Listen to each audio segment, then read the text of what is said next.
The gear I chose to use in this video includes my 1980 Gretsch Drop G kit with the 20 by 14 inch bass drum, 12 by 8 inch rack tom, and a 14 by 14 inch floor tom. For the snare, I'm using a close to matching Gretsch that has a wood shell and is 14 by 6.5 inches deep.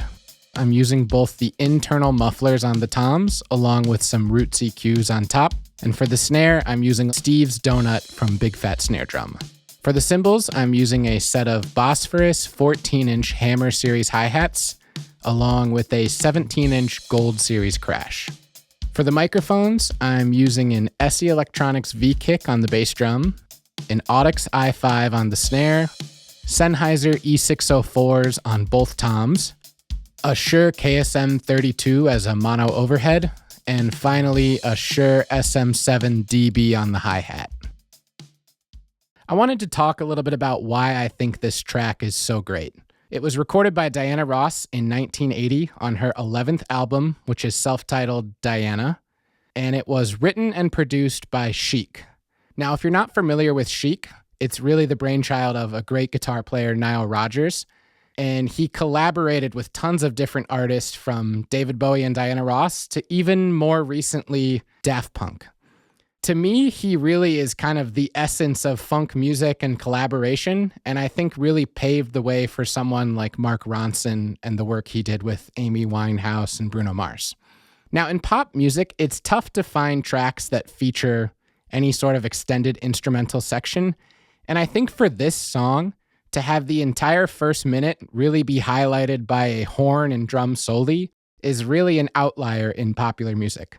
It wasn't a number one hit single, but it did reach number 5 on the Billboard charts when it was released. The drummer on this track was Tony Thompson. He's the longtime drummer with Chic and a very notable studio drummer in his era.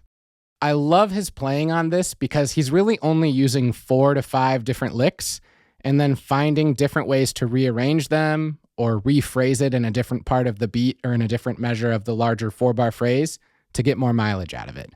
The first of these licks he plays in bar 2 of the first 4-bar phrase where he plays. And it's just a little pattern between the toms to the snare. It sounds like this.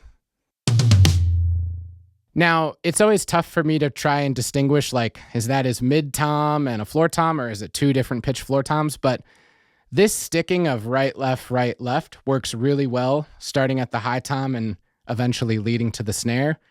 So that kind of leads me to believe it's a setup more like this. The next phrase he uses here is in bar 3 of that first 4-measure phrase, and it's just a simple pattern on the snare. It starts on the and of 1 this first time around and sounds like this.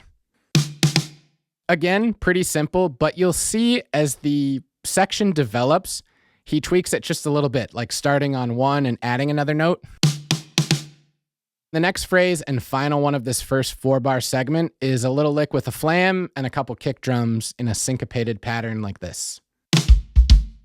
Now he kind of ends that 4-bar phrase with playing what I think is a snare and a crash. You might think it's open hi-hat, so altogether that last measure sounds like this. So to quick wrap up that first 4-bar phrase, it sounds like this.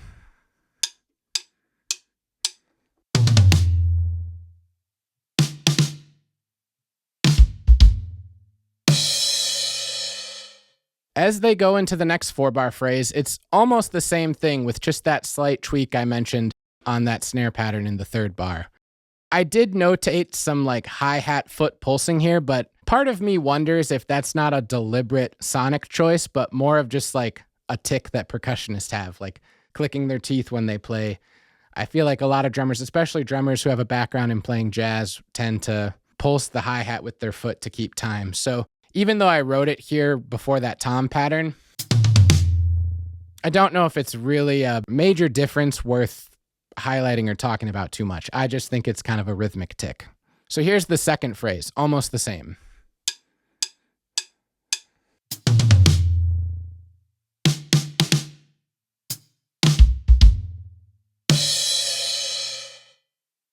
As we get into this 3rd phrase, that's where I see him starting to have a little bit more deliberate playing with the horn soli.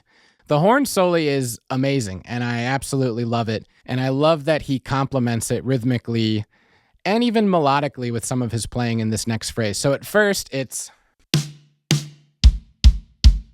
Then he does a little response with an open hi-hat leading into the snare. So there's a nice mix here of playing in unison with the horns almost, and then playing a little call and response back and forth following. So that whole 4-bar phrase sounds like this.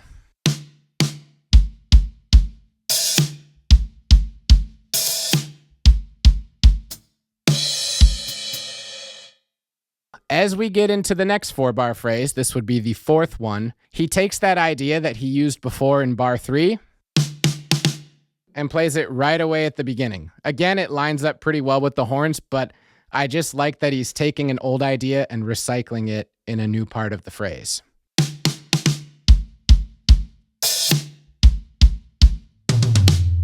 And then right there, he brings back that tom idea that he did for the first 2 phrases.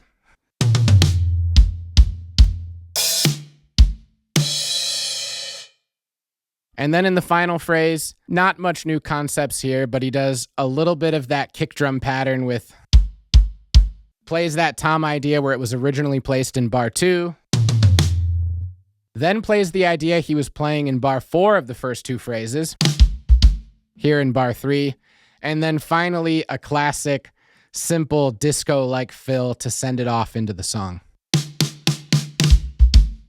And again, it kind of ends with that same lick that it usually does, but here on beat 3 as opposed to beat 1. So that last phrase altogether is...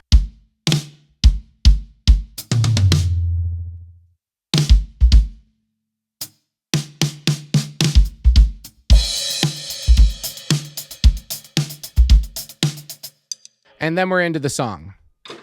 I usually don't like to do lesson videos on my channel, and I don't really consider this a lesson.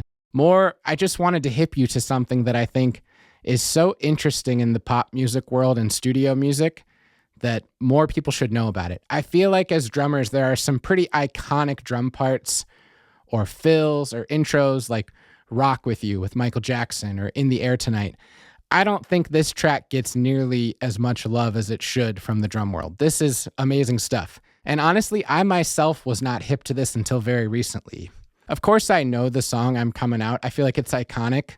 It's also an anthem for the LGBTQ community.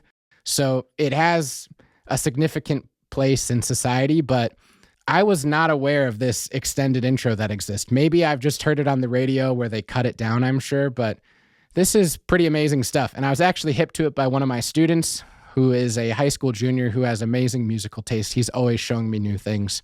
And as soon as I heard it, I just could not stop digging into the playing and kind of breaking down his concepts here. Shout out to Diana Ross. Shout out to Chic and Nile Rodgers. Shout out to Tony Thompson for your amazing drumming on this track. And shout out to my student Will, who hipped me to this. Before signing off on this video, I'm going to let the isolated drums play through so you can hear that. And until next time, see you later.